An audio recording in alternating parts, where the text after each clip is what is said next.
Hey there, welcome back to my channel. So today I have a super exciting haul for you guys because this is officially my last haul for a very long time. Hi guys, so I lied and this is actually my second last haul video, so enjoy. This was the last haul of 2020 that I made. I have still stuck with my no buy, and as you guys can see, I can finally do a bunch of videos that I've been wanting to do for you guys and that you guys have been requesting because I'm not doing hauls all the time. So we will see how long I stick with my no buy, but I wanted to get this video out for you guys and share the 6 fragrances that I have. These are all fragrances I actually picked up from a friend, so I don't have the boxes for them, which is fine. I don't keep my boxes, but from what I can see here, they are pretty much blind buys, except for the fact that I have definitely tried out 3 out of the 6 at some point, and I have some type of reference to what they smell like, and then 3 are like fully blind buys. So we're just gonna get right into it. I'm gonna get you the notes, I'm gonna walk you through them, and we're just gonna do a full semi first impressions, and I'll let you guys know if I've smelled them a little bit before or if they're the ones that are true no blind buys. So if you haven't subscribed already, don't forget to subscribe, don't forget to follow me on Instagram. All of that information is in the description box, and we are going to start with the Dior. So the first 3 fragrances are all from Dior, and the first one is actually Pure Poison, and this is the, I believe it's the eau de parfum, yeah. So this is the eau de parfum. I have regular Poison, Hypnotic Poison, and Poison Girl, and I don't have Pure Poison, but I remember this is one of the ones that I've smelled before. I remember liking it. I remember it smelled kind of clean and floral, obviously, like more of a white floral. So it's got jasmine, orange, bergamot, mandarin, gardenia, orange blossom, cedar, sandalwood, white amber, and musk. And we're gonna do the 3 Diors on one arm and then the other 3 fragrances on the other. So I'll just spray this on this side and we will, yeah. I knew I would love this. This is very much up my alley, and I feel like out of the Poison line, it's usually in people's top 2 or 3. It's very clean, kind of soapy, floral. I feel like this is a really perfect post shower fragrance when you don't want it to be too shampooy and clean. You still want it to be a bit perfumey, but have like a cleanliness to it. I really like it. Even the fruity notes in this are very sweet citruses, like the orange and the mandarin and the bergamot. I feel like none of them, especially the bergamot, which is the most sour, none of them pull in any super sour or tart way. They're very, very sweet, and I love it. I knew I would. I'm really happy to have the fragrance with me. I can't recall now if Pure Poison actually does have an eau de toilette. If it does, I don't have it. I have the eau de parfum, but my Hypnotic Poison is the eau de toilette. So I think, you know, right off the bat, I knew I was gonna love this, and I do. I would recommend this to pretty much anyone who is a fan of white florals. I think this is a really nice, cleaner, slightly like sweet citrusy, shampooy, soapy kind of white floral, and I think it's a real gem. I'm just happy to have more of these Poisons in my collection, and I think now I'm set. I think these are the main ones I wanted, so yeah, really happy to have that as part of my collection. Then the second Dior is actually Miss Dior's Absolutely Blooming, and this one has got raspberry, blackcurrant, pomegranate, pink pepper. The middle notes are rose, peony, and we've got white musk in the base. And I was just kind of drawn to trying it out. I know there's a blooming bouquet, and I remember definitely trying that one, and that one's a bit more even floral leaning, I believe, because that one's just got like mandarin and peony and rose and all that stuff, and it's got some peach and apricot, but this one's obviously got some berries and pomegranate. So I thought I would try it out. This is one of the ones that I know I've tried in store at some point, but I genuinely can't remember. So we will kind of rediscover it together. Maybe it'll smell familiar once I've got my nose on it. Yeah. Okay.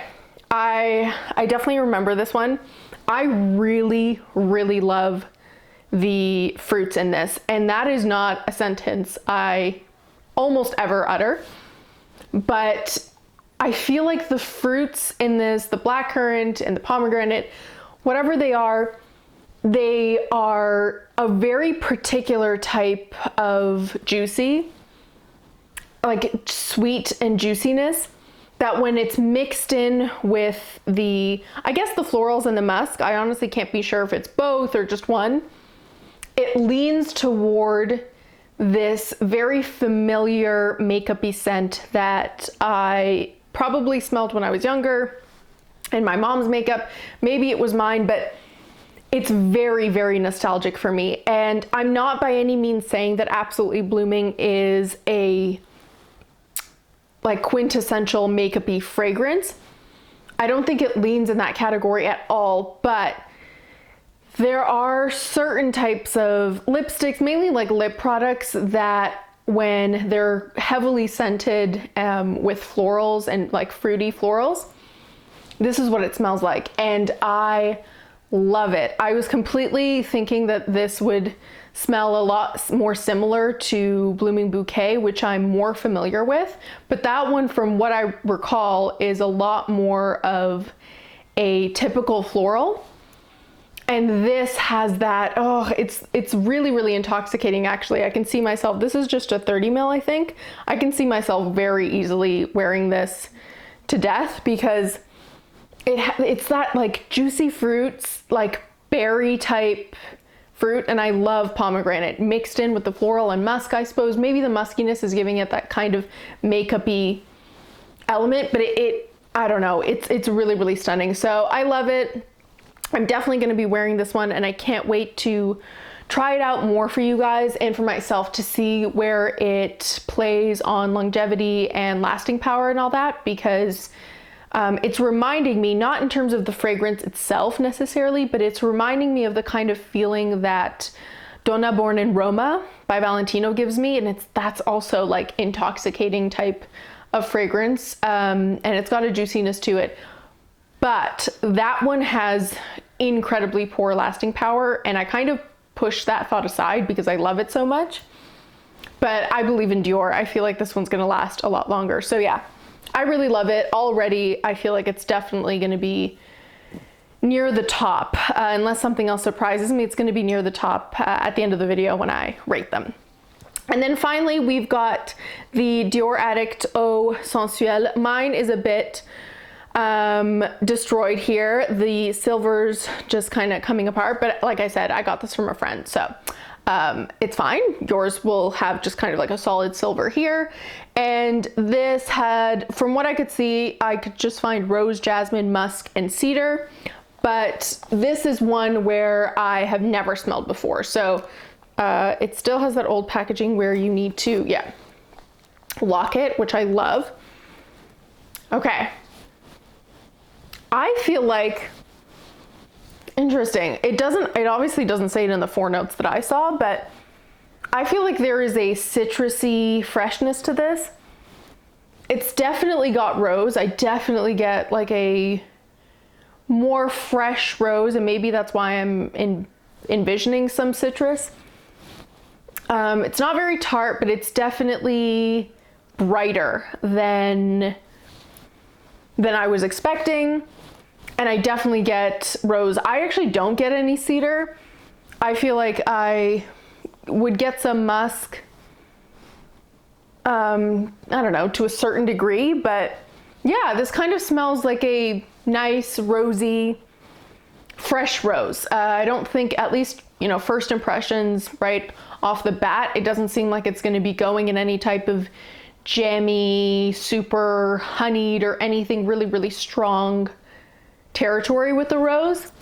It seems more of like a fresh, rosy fragrance. So yeah, Eau Sensuelle, I wouldn't necessarily have named it that because I feel like it's not a super like sensual type fragrance. This seems more of like an eau fraîche or something, but I think that's the pink one because I know there's a pink one of this and a purple one, and the purple one always drew my attention more than the pink one because I think that one's supposed to be fresh. But anyways, yeah, it's nice. I'll definitely wear it. Out of the three right now, it's just feeling like the least interesting. But that's really because the second one completely blew me away. All right, so we are gonna get to the second half of the fragrances, the next three. So we've got a fresh arm here, and the first one is actually Sun de Joie by Giorgio Armani. And this one has freesia, bergamot, frangipani, ylang ylang, jasmine, vanilla, ambroxan, benzoin, and iris. And this is from that range where there's like Ocean de Joie and just the regular Aqua de Joie. There's a number of them, and I remember, I think I've smelled the Ocean one. I might have smelled this one. I genuinely don't feel like I recall, but I might have smelled this one. So that's why I put it in the category where I feel like with the two first Diors, I kind of remembered them. I definitely remembered this one more so. This one had like a slight remembrance for me because I always got it confused with the Blooming Bouquet, but now having smelled it, I completely remember Blooming Bouquet. I'd never smelled this, and this one I'm torn. I really, if I have, it's definitely not more pronounced in my memory. So we'll kind of go through it together based on the notes and obviously the name. I feel like it would be completely up my alley for summertime feels because I'm a huge like sunscreeny type beachy fragrance gal. I completely eat those up. So yeah, and that's exactly what it is. I might have smelled this. It actually smells quite familiar, but not necessarily because I've smelled this, more so because I wouldn't say it's a very unique fragrance. I love it, but it definitely draws comparisons to stuff like Holidays from Mancera, you know, Terracotta from Guerlain, the, what is it, Bond No. 9's Fire Island, those kind of fragrances. I think they all obviously have enough distinct differences where you comparing them side to side, you would notice a difference. I definitely would, even not having smelled them side to side now. There are differences I could pick out. This seems a lot softer. Fire Island, Mancera, and actually the Terracotta are quite strong, and they start off very strong as well. This is a bit lighter. It does have that suntan lotiony feel to it. Usually things with like frangipani and ylang ylang and, you know, benzoin and jasmine, they're very like beachy, warm type fragrances. And if the base is also, you know, benzoin or vanilla or amber or tonka, whatever it's going to be, it just like ends up fading in the dry down to be kind of warm, and then it's like beachy florals in the opening and the base. I would say it's beautiful, it's lovely, it's a completely something I would wear, it's completely something I will wear, and it's also a really nice like beach or getaway evoking fragrance. So I just need to go somewhere, which we can't go anywhere, but this is the kind of fragrance, much like Terracotta or Holidays, where you just want to take it away with you to somewhere in the Caribbean. So then the second last fragrance, and I'm so excited to share this one with you guys because in my, I think it was my nostalgic tag, the tag I made. So if you haven't checked out that video, definitely check it out. I mentioned, you know, like what was one of the houses that you have never owned anything from, and it was Diptyque. And shortly after that, I had this person reach out and I got my first Diptyque fragrance, and I chose Dosson. And this one has cypress, rose, sandalwood, myrrh, cedar, rosewood spices, amber, and white musk. And I've obviously tried a whole bunch of them, including this one, but it's been a while. And I mentioned in that video that L'Ombre dans l'Eau was originally my favorite from the house when I'd first ever smelled them. And my mom also fell in love with that fragrance, so I gifted it to her, and it's just such like signature scent for her, and she doesn't have as many fragrances as I have. She kind of wears something to death if she loves it. So I associate that fragrance so much with her that I wanted to get something else. So this is the one I went with, and I'm so happy to have my own fragrance from Diptyque now. I will say, and this might be controversial, but I will say there is a similarity for me between D'Ossonne and L'Ombre dans l'eau. I don't feel that way about every single Diptyque fragrance. I think it's not the kind of thing where I'm like, oh, they're all the same in the house. They're definitely not. But there is a similarity of this and that one, which is great because I love that scent. It's very much like a woody floral, but I don't know, I feel as though you can kind of also smell, like if you're smelling the florals and you're smelling the woods around them and it's spicy, but you can also smell like the leaves and the vines, like it's slightly green, but in a really, really nice and interesting way. I don't think it's green in like a very typical simple way where you just smell like moss or leaves. It's evoking of like the whole imagery around that. And I don't know for now because I have to like re-experience it and wear it all the way through, but I remember this one ending off in a lot more of like an ambery, sweet, like warmer, I don't know, like an ambery, vanilla or muskier base than L'Ombre dans l'eau. That one kind of stays more so linear in the base from the heart. But this one I remember was a bit more like vanilla-y. So anyways, I will try it out. I'm just really, really happy to have my own from the house now. I've got D'Ossonne, so the next time I end up doing that tag that I made up, I will need to choose a new house that I don't own anything from because I finally have my first full bottle Diptyque. And then finally, the last one, which is partially arguably the most exciting, kind of like equal to the Diptyque, is another Parfum de Marly, and I have Safand. This has long been one where I felt like it's completely up my alley. It's got pear, orange, orange blossom, ylang ylang, iris, vanilla, sandalwood, and amber.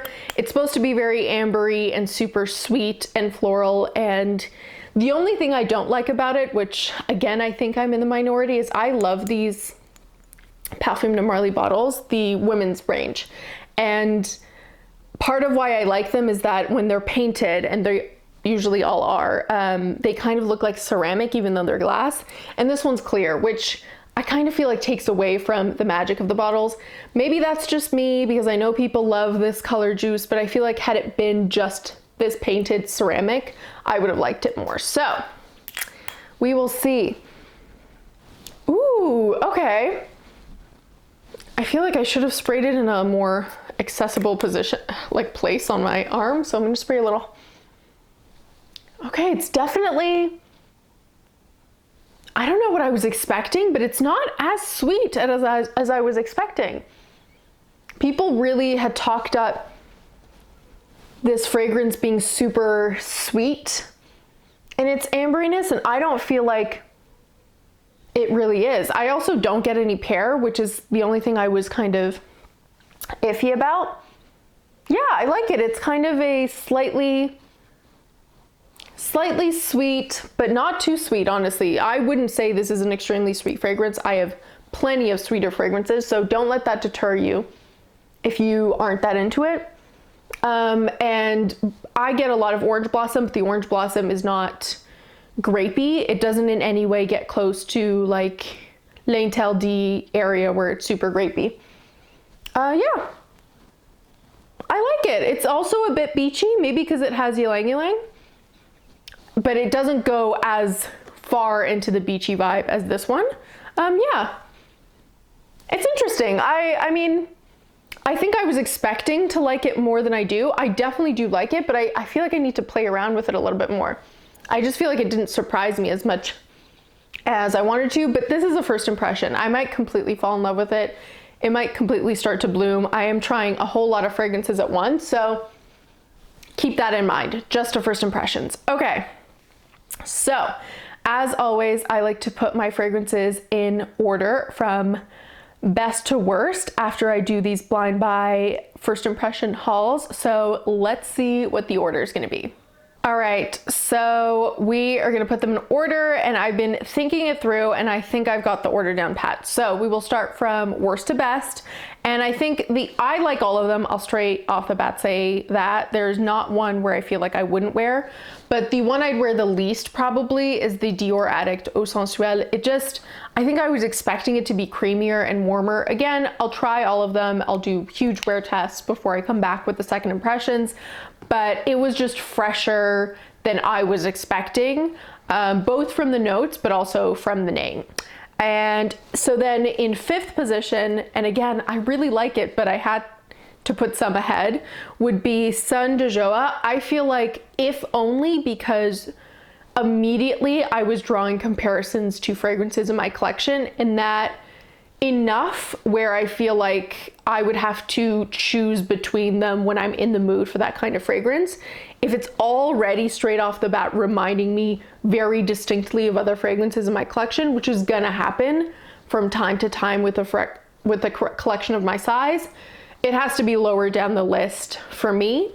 But when I come back for second impressions, or even like later on closer to spring summer, I can do a full video on all my beachy fragrances that kind of revolve around this type of mood and put them in order, or at least tell you more about them so you guys can make a more informed decision of what you guys want.